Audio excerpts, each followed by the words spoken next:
여러분의 아침을 함께합니다. 94.5MHz YTN 뉴스 FM 신율의 출발 새 아침.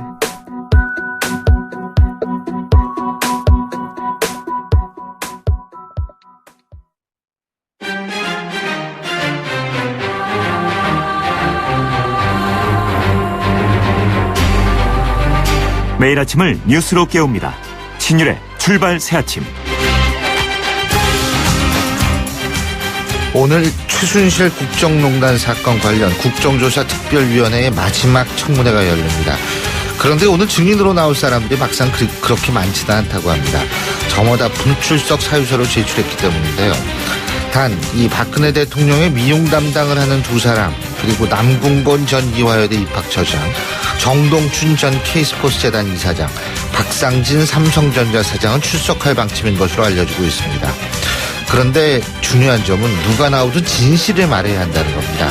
나와서 거짓을 말하는 사람과 아예 나오지 않는 사람, 누가 그나마 국민들한테 예의를 지킨다고 볼 수 있을까요? 정말 모르겠습니다.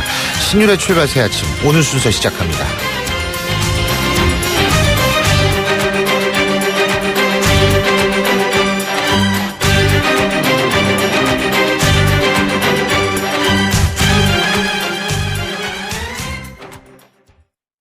우리나라에서 가장 안전한 차가 된 것보다 더 기분 좋은 건 SM6를 선택한 당신이 더 안심하게 됐다는 것. 5만여 고객님들의 사랑을 받은 SM6. 국토교통부 주관 2016년 올해의 안전한 차 1위. SM6 QM6 자동차 안전도 평가 1등급 획득. 더 많은 분들이 안심하면 좋겠습니다. 영어가 안 되면 시원스쿨. 영어가 안 되면 시원스쿨.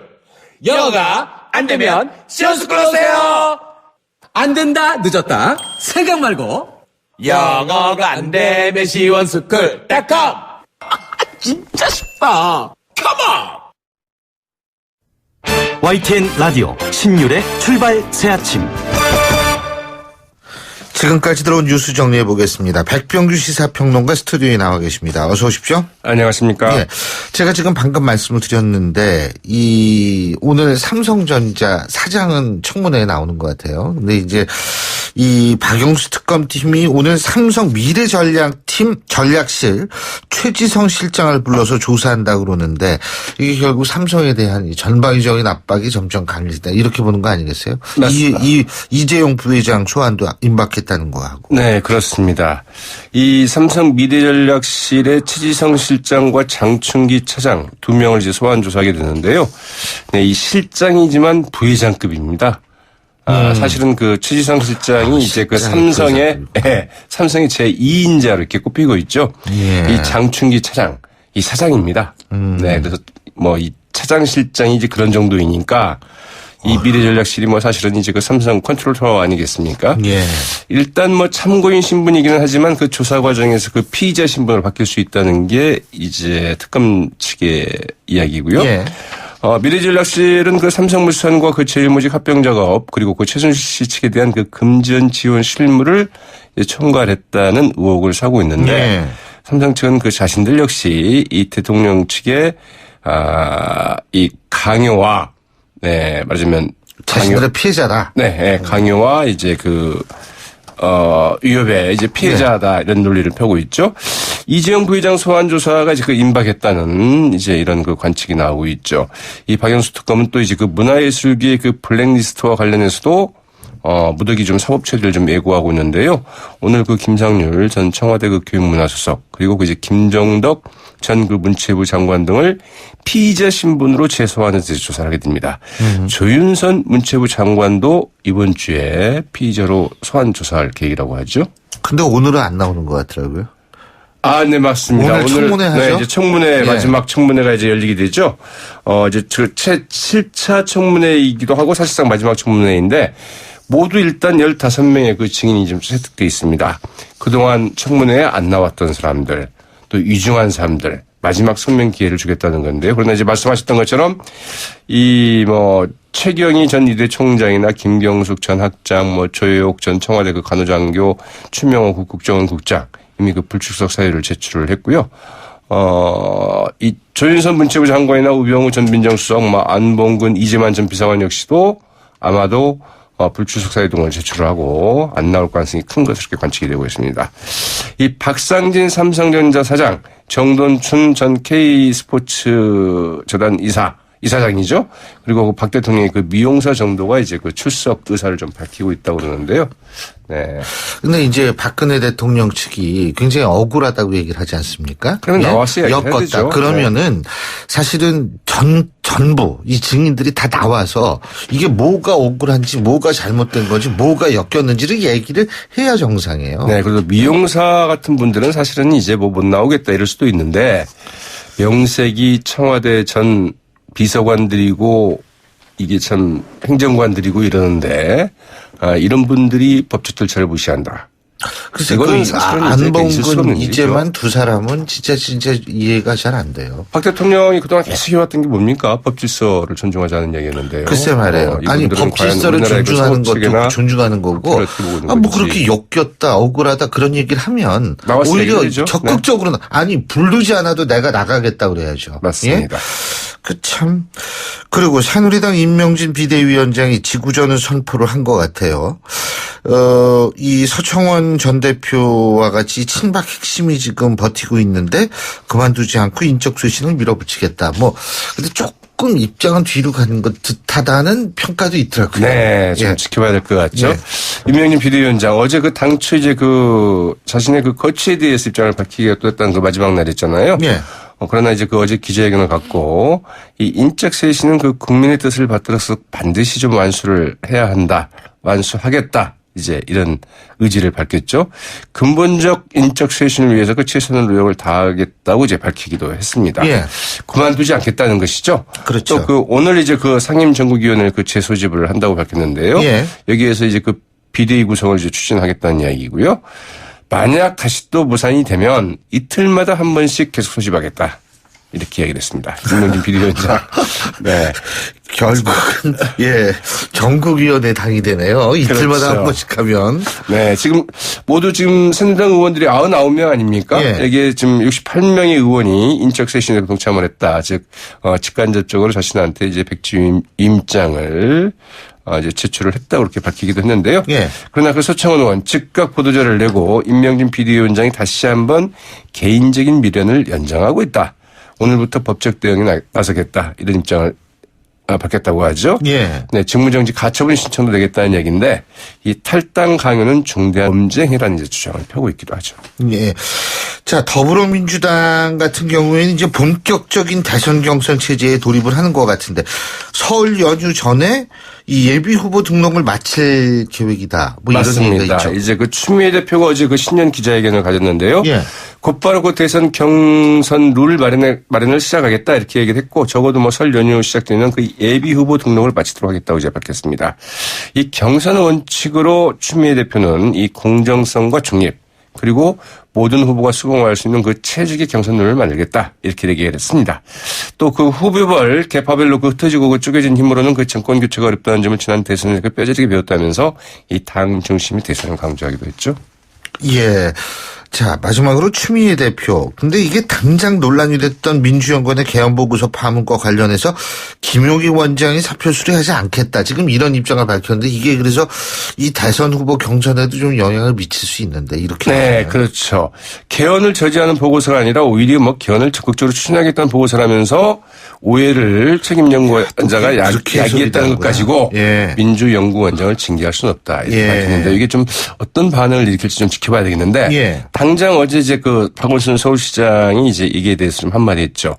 어제 전북 전주를 방문한 자리에서 기자들과 만나서 이 문 전 대표는 당대표 시절 친문 인사를 줄 세우며 분당이라는 폐해를 낳았다.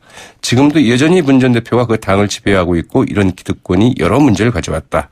당의 분열을 불러온 문 전 대표는 적폐 청산의 대상이지 청산의 주체가 될 수 없다. 상당히 강도 높은 톤으로 박원순 서울시장답지 않게 포문을 열었는데요. 네, 지금 상당한 파장을 예고하고 있는 얘기도 하죠. 예. 아니, 문자 폭탄도 많이 받았다는 거 아닙니까? 아, 그래요? 네. 예. 자, 오늘 말씀 여기까지 듣겠습니다. 고맙습니다. 네, 고맙습니다. 예, 지금까지 백병규 시사평론가였습니다.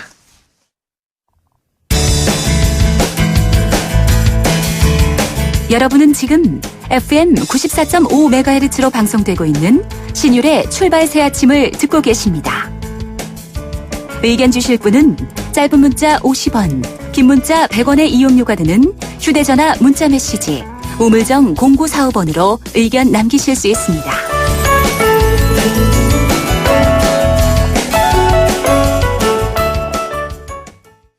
예, 정치권의 블루칩으로 떠오르고 있는 반기문 전 유엔 사무총장 12일 그러니까 여기 달력이 없어졌네요. 스튜디오 안에. 올 목요일이죠. 목요일 날 귀국을 합니다. 반기문 전 총장이 과연 어떤 행보를 보일지도 정치권에 어떤 영향을 줄지 관심인데요. 자, 국민의당 주승용 원내대표 전화 연결해서 입장 들어보겠습니다. 주 대표님 안녕하십니까? 여보세요. 안녕하세요. 주승용입니다. 예, 안녕하십니까? 예.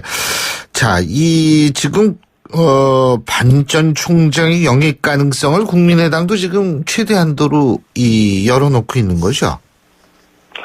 예, 지금 우리 당이 지금 전당대회 준비 중이지 않습니까? 예. 이제 아직 당 대표가 뽑히지 않고 있는 상황이고요. 예. 예, 저는 이제 원내대표로서 이제 이 반 총장의 입장에 대해서 개인적인 의견은 갖고 있습니다만은, 지금 뭐 반 총장의 영입 문제 또 바른정당인가요? 바른정당과의 연대 문제 이런 것 가지고 지금 각양각사의 목소리가 나오다 보니까 상당히 우리 당내에서도 좀 그걸 가지고 소통이 잘 안 되는 것 같습니다. 그래서 반 총장이 일단 일단 인물 검증도 아직 안 끝났지 않습니까? 또 본인의 의지도 지금 알아봐야 되고 반 총장이 여권 후보로 나올런지 야권 후보로 나올 것인가 입장도 분명히 밝혀야 된다라고 생각하고 있고, 이런 상황에서 문재인 후보 측은 참 지지율 2위인 반기문을 보수로 몰아서 집중 공격을 하고 있는 것 같습니다. 아마 저는 반기문 총장도 국내 귀국을 하게 되면 이제 보수 색깔을 벗으려고 상당히 노력을 하실 것이다. 그래서 평목항도 가시고 봉화마을도 가시고 뭐 개혁정책도 발표하시겠다 뭐 이런 말씀하신 거 보면 어떤 보수 이미지를 벗으려고 상당히 노력하실 것 같고요.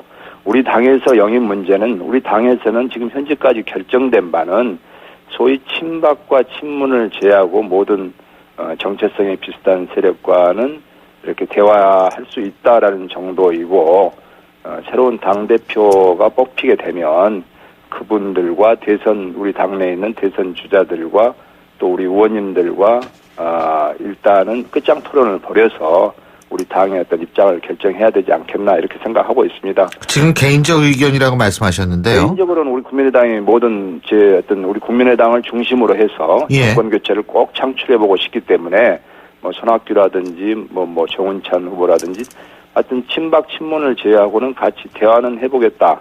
또 그런 문호를 개방하고 그러기 위해서는 기득권도 내려놔야 되겠다라는 입장입니다만은 그 약간의 좀 의견 차이가 있는 것 같습니다. 그래서 우선은 내부의 단합과 화합이 대단히 중요하다. 자, 알겠습니다. 예, 지금 바른정당과의 연대 얘기도 나오고 있다. 이런 말씀하셨죠. 그리고 반기문 총장 말씀하실 때 여권 후보인지 야권 후보인지 이것도 분명하지 않다고 그렇게 말씀하셨는데 제가 첫째 여쭤보고 싶은 게, 자, 바른정당이 여당이에요, 야당이에요? 지금은 여당에서 어쨌든 분당이 된 거 아니겠습니까? 예. 그래서 저희들은 지금 정체성도 모르겠고요. 예. 또 우선 바른정당은 영남을 기반으로 하신 정당이고, 우리 국민의당은 호남이 기반으로 한 정당이기 때문에 지역 정서도 많이 지금 다르고, 솔직히 지역에서 그쪽도 마찬가지겠습니다만은 지역에서 정서는 바른정당하고 이렇게 같이 가는 것에 대해서 부정적인 시각이 많습니다. 단지 우리 국민의당에서는 어제 그 개혁 입법 과제를 22개 발표를 했는데요.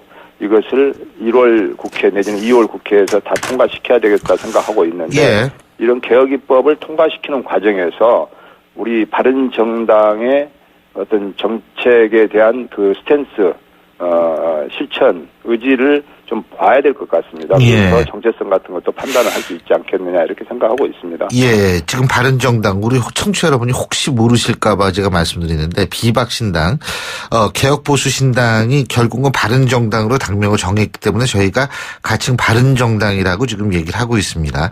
자, 근데 지금 말씀하신 것하고 손학규, 정운찬, 반기문 모든 분들에게 문호를 열어서 경쟁을 함께한다 이 부분하고 조금 배치된다라는 느낌을 가지시는 분도 있을 거예요. 왜 그러냐 하면 빅텐트라고 얘기를 했을 때 그 빅텐트라는 거는 사실 그 친문 세력 이외에 모든 세력을 모이는 게 빅텐트다 이렇게 이해를 하는 경우가 많거든요. 친문과 친박.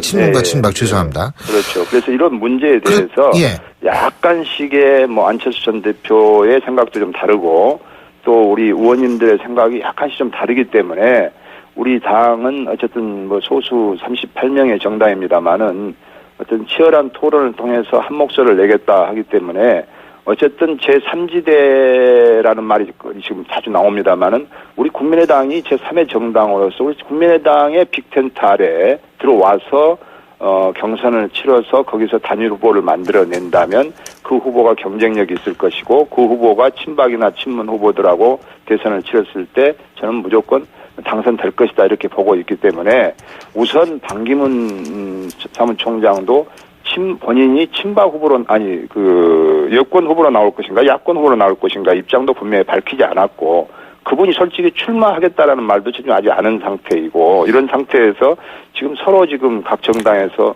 지금 여권 후보라는 건 새누리당 후보로 말씀하시는 거겠네요. 새누리당 그렇죠? 후보나 개혁보수신당 바른정당의 후보로 나올지 지금 선택에 지금 개혁보수신당 바른정당도 여권이다. 예. 자, 근데 국민의당이 주축이 되는 빅텐트 이런 표현하셨죠? 예. 그거 좋습니다만 중요한 건 주축이 되려면은 대선 후보를 내지 말아야 되는 거 아니에요? 그래야지 객관성이 담보가 되고 그 빅텐트 내에서 모든 대선 후보들이 다 모일 수 있는 거 아닙니까? 우리 당이 지금 다소 지금 전당대회를 앞두고 있어서 그동안 비대위 체제를 유지하다 보니까 좀 지지율이 침체돼 있고 특히 호남에서도 지지율이 침체돼 있다는 것은 우리 당이 4.13 총선에서 승리했을 때만큼 국민적 기대를 지금 충족하지 못하고 있기 때문에 그렇다라고 저는 생각을 하고 있습니다. 그래서 우리 어느 정도의 지지율이 전당대회가 끝나고 나면 회복될 것이고 지지율이 회복된다면 많은 대선 후보들이 우리 당 쪽으로 이렇게 오도록 만들기 위해서는 우리 당이 어떤 그 대선 경선 룰에 있어서 기득권을 내려놓고 그래서 당원들이 포함되지 않는 어떤 국민 경선, 오픈 프라이머리 이런 제도를 둔다면 그분들도 얼마든지 우리 당에 같이 할 수 있다. 또 그렇게 해야만이 이 야권 후보가 분열되지 않고 분열된다면 또 보수의 대결집으로 해서 여권 후보에게 또 대선을 헌납할 수밖에 없기 때문에 저는 야권 분열이 되지 않는 범위 내에서 저는 경쟁을 통해서 대선 후보를 만들어내는 것. 자, 알겠습니다. 검증이 안 끝났다고 아까 말씀하셨는데요. 네네. 반기문 총장 어떤 문제 검증을 해야 된다고 보십니까? 개인적인 인물 검증도 지금 끝나지 않았고요. 여러 가지 의혹이 있지 않습니까? 그런 의혹에 대해서도 사실 여부가 검증돼야 되고 또 특히 정체성에 있어서의 어떤 검증도 필요하다고 봅니다. 이런 것이 아마 귀국하게 되면 본격적으로 언론에서나 이루어지지 않을까 이렇게 생각하고 있습니다. 자, 안희정 충남지사가 그런 얘기 한마디 했죠. 국민의당이 모색하는 반기문 연임록 등 제3지대로는 1990년 3당 야합과 똑같은 잘못이다. 어떻게 보십니까? 예, 남의 정당에 대해서, 이렇게 언급하는 것은 대선 주자로서의 좀, 바람직하지 못하고요. 저는 더불어민주당에서 무서워하는 후보가 국민의당에서 제3지대 이렇게 만들어서 나온 후보를 아마 제일 무서워하기 때문에 이에 대한 공격이라고 저는 생각합니다. 안희정 후보는 훌륭한 대선 주자입니다만은 우선 당내 경선을 통과시키는 것이 1차 목표이기 때문에 문재인이라든지 이재명 후보와 같이 이렇게 당내 경선에 주력해 주시고 남의 정당을 가지고 그렇게 비판하는 것은 도움이 되지 않을 것이다 생각하고 있습니다. 안희정 지사도 친노 후보지 않습니까? 예, 예. 근데 이제 그 친노의 원조 친노들이 다 안지사 쪽으로 간다 그러더라고요. 그러면 어떻게 보세요, 안지사를? 그것은 잘 모르겠습니다. 예, 어쨌든 친노 제가 그쪽에서도 최고위원을 하고 그랬습니다만은 최근에 개헌 저지 보고서 같은 친문 패권주의 문제 이게 지금 가장 큰 병폐 아니겠습니까? 이거 적을 청산하지 않으면 저는 승리할 수 없다라고 더불어민주당이 승리할 수 없다라는 생각을 갖고 있습니다. 그리고 또 그렇게 해서 친문 패권주의가 청사되지 않고서 정권 잡아가지고는 저는 박근혜 정권과 다를 바 없다 이렇게 생각하기 때문에 반드시 친문 패권주의는 청산돼야 된다. 지금 친박도 마찬가지지 않습니까? 예, 그렇기 때문에 이 패권주의 청산이 되면 저는 정권 교체도 민주당은 가능할 것이다 이렇게 생각하고 있습니다. 근데 요새 안희정 지사가 말을 부쩍 많이 하더라고요. 그 손학규 전 대표는 정계 은퇴를 하는 얘기도 했어요. 예? 네. 자기네 후보도 아닌데 왜 그렇게 공격을 하는지 모르겠어요. 이게 일종의 도를 넘는 발언이고 일종의 노이즈 마케팅의 일종이지 않느냐 이렇게 생각하고 안희정 지사도 다 과거에서 자유롭지 못하다 이렇게 생각하고요. 오히려 당내 경선 주자인 문재인 전 대표나 또 문재인 전 대표는 대선 패배에 책임이 있지 않습니까? 또 지난 호남에 와서 4.13 총선을 직전에 호남에서 지지 않으면 정계 은퇴하겠다고 약속 같은 것도 저버리고 그랬는데 오직 있으면 박원순 시장도 문재인 대표를 청산 대상이라고 이렇게 공격을 하겠습니까? 저는 그런 것에 대해서는 공격하지 않고 손학규 전 대표가 뭘 잘못했는지 왜 손학규 대표에게 그렇게 집중적인 공격을 하는지 저는 다른 당 후보도 아니죠. 이제 좀 저 3지대에 나와 있는 후보에게 왜 그렇게 공격을 하시는지 모르겠습니다. 손 전 대표 측하고는 자주 연락을 하십니까? 저는 연락한 적 없습니다. 아마 박지원 대표님이 그동안 많은 이렇게 교감을 하고 있는 것은 들었습니다만. 호남에서는 지금 안철수 전 대표하고 손학규 전 대표하고 누가 더 홍도가 높다고 보세요? 잘 모르겠습니다. 호남에서는 호남인들, 지역민들의 지금 생각은 오로지 정권 교체의 희망을 보여주는 것, 어떻게 하면 정권 교체할 수 있을 것인가, 여기에 대한 것이기 때문에 우리 국민의당이 정권 교체의 희망을 보여줄 때 호남에서의 지지율도 올라갈 것이고 호남 지지율 올라가야지 전국 지지율도 올라간다 이렇게 생각하고 있습니다. 알겠습니다. 오늘 말씀 잘 들었습니다. 고맙습니다. 감사합니다. 지금까지 국민의당 주승용 원내대표였고요. 신율의 출발 새 아침 1부 순서 여기서 줄입니다. 잠시 뒤 2부에서 뵙겠습니다. 최근 우리 사회는 충격적인 사건 사고들을 경험했습니다. 이때마다 대한신경정신의학회는 국민들을 위한 정신건강 지침을 지속적으로 발표하고 국민들의 정신적 회복을 위해 최선을 다하고 있습니다.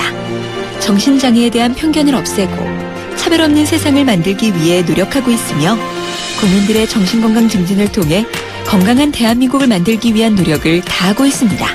행복한 대한민국의 기본은 건강한 정신과 행복한 마음입니다. 정신건강의학과는 여러분의 우산이 되겠습니다. 이 캠페인은 대한정신건강재단과 대한신경정신의학회가 함께합니다. 굴삭기, 크레인, 지게차, 스카이차, 로더 이 모든 중장비를 부르는데 걸리는 시간은? 1644-4049 공사마스터 전화 한 통이면 오케이. 중장비 빠르게 찾을 땐 1644-4049 1644-4049 공사마스터. 모바일에서도 공사마스터. 소통의 아침을 여는 공정한 목소리 신율의 출발 새아침. 신율의 출발 새아침 2부 순서 먼저 광고부터 듣겠습니다. 괜찮은 맛집을 발견하면 함께하고 싶은 분 떠오르시죠? 나만 쓰기 아깝다는 좋은 제품은 알리고 싶죠? 회원으로 가입하여 알뜰히 구매하고 직접 판매도 할 수 있는 행복 나눔의 가치. 건강한 회원 직접 판매의 정신입니다. 796만 소비자와 회원이 선택하고 있는 회원 직접 판매. 직접 판매 공제조합에 가입된 회원 직접 판매 기업은 소비자 피해 보상 보험으로 믿을 수 있습니다. 회원 직접 판매의 시작은 직접 판매 공제조합 가입 여부 확인부터. 이젠 믿음을 사십시오. 소비자 유통의 힘 직접 판매 공제조합. 김 사장님은 고민하던 공장 먼지 악취를 어떻게 해결했을까? 박 사장님도 쉽게 없애기 어려운 식당 연기 냄새를 해결하려면 정답은 역시 우양집진기. 이제 25년 기술의 우양집진기로 말끔히 해결하세요. 집진기는 역시 우양집진기. 우양집진기. 검색창에 우양집진기. 온도와 습도를 항상 일정하게 유지시켜주는 항온항습기 전문기업 AR. 전산센터, 반도체 공장, 미술관, 박물관, 귀중품 보관실을 30년 축적된 기술로 AR이 지켜드립니다. 24시간 확실한 서비스 보장 031-497-0561. 크리네어 테크. 크리네어 테크 집중기. 주물 작업, 연마 작업, 페인트 작업. 분진가스 냄새 연기 작업장 분진. 이 세상에 못 없애는 분진이 어딨어. 크리네어 테크 기술력이 끝내줍니다. 크리네어 테크. 크리네어 테크 집중기. 홍은희 씨, 잇몸 관리 어떻게 하세요? 잇몸 관리요? 양치 잘하고 치과도 다니고 그리고 하나 더. 인사돌 플러스. 염증에도 좋고 들뜬 느낌도 꽉 잡아주니까요. 잇몸 건강에 인사돌 플러스. 써본 후의 차이요? 직접 느껴보세요. 동국제약. 투자를 튼튼하게, KB증권. 자산을 든든하게, KB증권. 내일을 탄탄하게, KB증권. KB금융그룹과 현대증권이 만나 KB증권으로 새롭게 시작합니다. KB증권. 영어가 안 되면 시원스쿨. 영어가 안 되면 시원스쿨. 영어가 안 되면 시원스쿨 오세요. 우리 같은 영어 왕 초보에게도 정말 좋아요. 영어가 안 되면 시원스쿨.com. 진짜 쉽다. 컴온. 예, 다시 월요일이 돌아왔습니다. 요번 한 주 여러분 출발 잘하시기 바라겠는데요. 7시 38분 52초 지나고 있죠. 교통 상황 알아보겠습니다. 박화영 캐스터. 네, 곳곳으로 교통량도 늘고 있는데요. 지금 사고 소식이 들리는 곳이 있습니다. 올림픽대로 하남 쪽이고요. 가양대교와 성산대교 사이 3차로에 방금 전에 대형 화물차 2대가 부딪혔습니다. 운전자분 나와 계시고요. 아직 사고 처리 차량이 오지 않고 있기 때문에 좀 위험해 보입니다. 이 구간 안전하게 통과하셔야겠습니다. 올림픽대로 하남 쪽으로는 방화대교에서 성산대교 쪽으로 쭉 밀리고 있고 여의도를 시작으로 상류 쪽으로도 답답합니다. 공항 가는 길도 밀리는데요. 천호대교에서 청담대교, 이후로 동호대교에서 여의도권 쪽으로 가다서다고 있습니다. 강변북로 일산에서 구리 쪽으로는 방화대교에서 동작대교까지 밀리고 있고요. 반대 일산 들어가는 길은 천호대교에서 한강대교까지 시속 20km 내입니다. 서남 지역에서는 지금 국회대로가 여의도로 들어가는 길 버거워 보입니다. 신월 라드목에서 경인 지하차도 영등포구청 쪽으로 더디게 통과합니다. 끝으로 노들로에서도 지금 고장차 소식이 들립니다. 한강대교 방향이고요. 상류 사이 1차로에 고장차 잘 살피시기 바랍니다. 신율의 출발 새 아침 교통정보였습니다. YTN 라디오 신율의 출발 새 아침.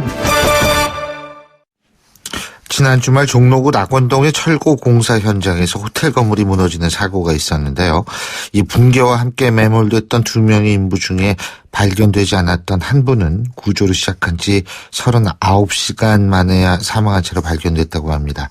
이번 사고의 원인은 무엇일지, 왜 자꾸 이런 안전사고가 발생하는 건지 연세대학교 사회환경시스템공학부 조원철 명예교수 연결해서 자세한 얘기 들어보겠습니다. 교수님 안녕하십니까? 예, 수고 많습니다. 예. 이 현장에 직접 가보셨다고 그러더라고요, 교수님이요. 예. 그 현장 상황 전문가로서 보실 때 어떻던가요? 이게 이제 11층, 본래 11층 건물이었기 때문에 위에 철거는 비교적 지금까지 사고가 없었으니까, 안전하다고는 이야기할 수 없지만 제가 철거를 했는데, 1층에서 이제 지하 1층, 지하 2층, 3층까지가 되다 보니까 아마 포크레인이 상당히 이제 큰 건데 그것이 이제 바로 들어갔고, 그 다음에 위에 층을 철거하면서 콘크리트 블록들이 이제 슬라브에 떨어질 거 아닙니까? 그러면은 이게 이제 슬라브를 굉장히 손상을 많이 시키거든요. 금이 가게 하는 건데.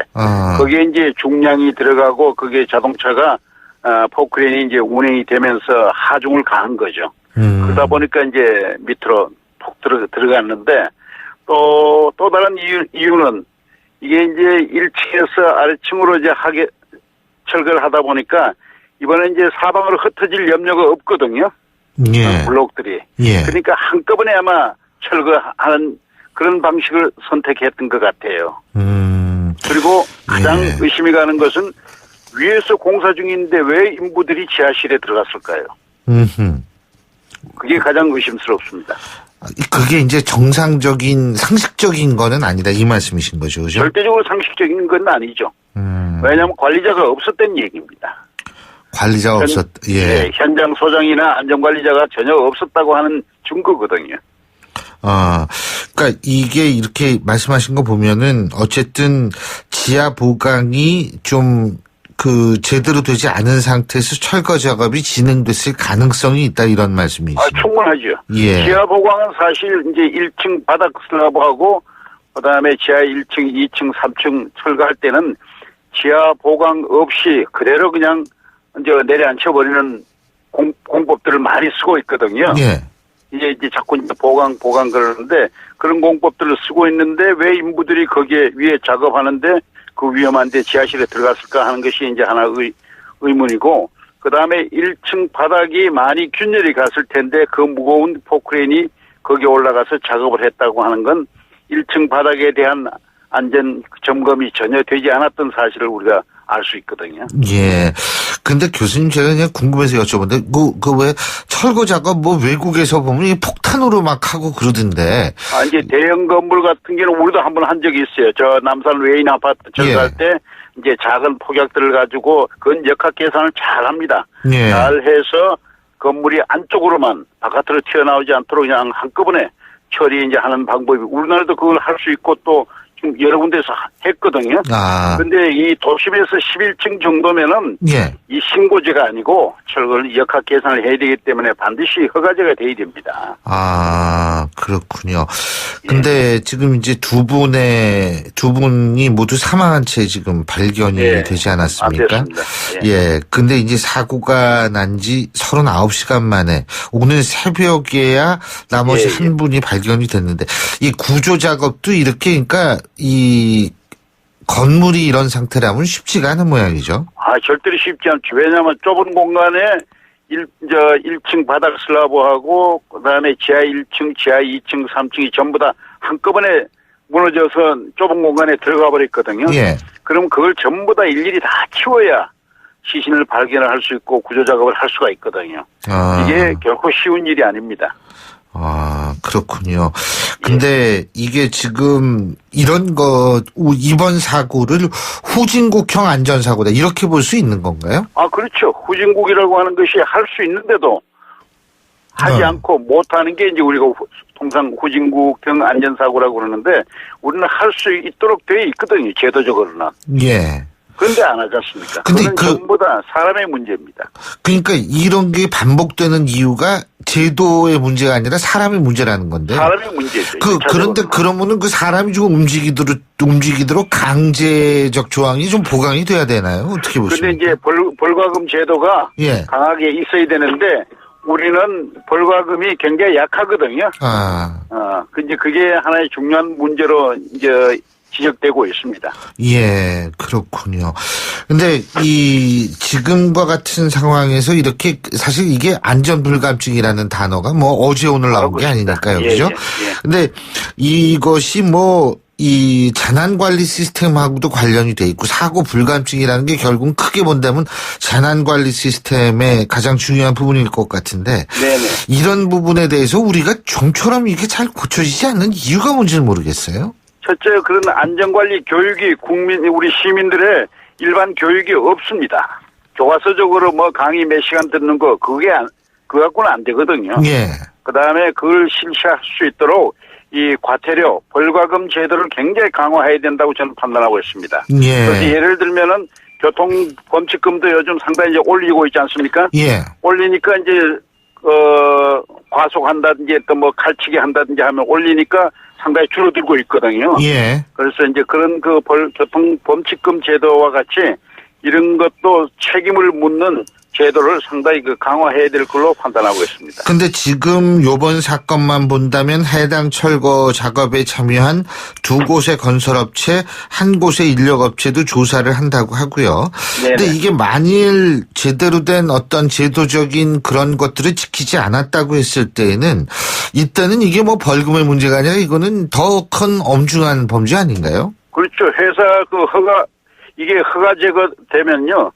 신고제가 아니고 허가제가 되면 책임이 더 강화되거든요. 그러면 회사 자체를 존폐 문제를 우리가 책임 물을 수 있을 때까지 훨씬 더 강화돼야 됩니다. 그렇지 않으면은 이게 전부 업자들 편의 위주로 국토부가 이런 제도를 유지하고 있는데 이건 잘못됐습니다. 그리고 이게 업무상 과실치사 뭐 이런 적용도 가능하지 않겠느냐라는 의견도 있는 것 같은데. 바로 그거죠. 왜냐하면 관리 업무를 안 했거든요. 안 해서 인사사고가 났거든요. 현장 소장이나 또는 현장에 있는 안전관리자가 전혀 관계하지 않았기 때문에 인부들이 작업 철거하는 도중에도 지하실에 들어갔거든요. 예. 그리고 여기에서 일하신 분들이 전문적인 철거만을 담당하시는 그런 분들인지 아니면 아닙니다. 예를 들어서 포크레인 기사 같으면 철거 작업하는 장비도 물론 갖고 있습니다만 포크레인이 별 공사장에 다 사용되고 있거든요. 그렇죠. 그렇기 때문에 다른 작업을 하다가 이때 와서 가볍게 비교적 전문성이 없는 그런 상태에서 이 철거 작업을 하고 있기 때문에 그리고 그다음에 이 하청 업체라고 하는 것이 재청 3층이 되다 보면은 이 공사 기금이 굉장히 줄어들거든요. 이것 자체를 우리가 고쳐야 됩니다. 하청까지는 몰라도 재청 3층, 4층 이렇게 내려가는 건 굉장히 나쁜 제도인데 우리는 아직도 그걸 그대로 지금 묵인하고 있거든요. 예. 아니 제가 이걸 교수님께 왜 여쭤보냐면 돌아가신 두 분 같은 경우도 이게 우리가 새벽에 인력 전문 소개해 주는 데 있지 않습니까? 그런 데서 이렇게 오신 분들이라면 사실은 제대로 교육도 받지 못하고 어디가 뭐가 어떤 상황에서 위험할 가능성이 있는지도 인지하지 못했을 가능성이 있지 않을까 해서 여쭤보는 거거든요. 예. 새벽 시장에서 나오신 분들은 현장 상황을 모르시거든요. 그렇죠. 모르시고 또 그다음에 현장에서 소장이나 안전관리자가 그걸 상세하게 설명하고 안전에 대피한 요령을 들어갈 곳과 들어가지 말아야 할 곳을 가르쳐 줘야 되는데 아까 말씀드린 대로 위에서 큰 포크레인이 작업하고 있는데 그 밑으로 들어가서 뭘 했는지는 몰라도 왜 들어갔는지는 모르겠습니다만 밑에 가서 일한다고 하는 것은 있을 수 없는 일입니다. 그러니까 그럴 때일수록 사실은 더 엄격한 전문가들의 관리와 감독이 있어야 되는데 사실상 그러지 못했다는 말씀이신 것 같은데요. 그렇죠. 예, 그렇습니다. 우리나라 인력수급 구족상 그건 어떻게 할 수 없다 그랬지만 이 관리자들은 진짜 잘해야 될 것 같다는 생각이 드네요. 그렇죠. 아침 새벽 시장에서 오는 노동자들이라고 하더라도 현장 소장이나 관리자가 철저하게 교육을 시켜야 되거든요. 그게 이제 우리 목숨하고 같이 가는 문제이기 때문에 반드시 교육을 시켜야 됩니다. 예, 잘 알겠습니다. 교수님 오늘 말씀 잘 들었습니다. 고맙습니다. 네, 수고하세요. 지금까지 연세대학교 사회환경시스템공학부의 조원철 명예교수였고요. 신율의 출발 새 아침 2부 순서 여기서 줄입니다. 전 잠시 뒤 8시 10분 3부에서 뵙겠습니다.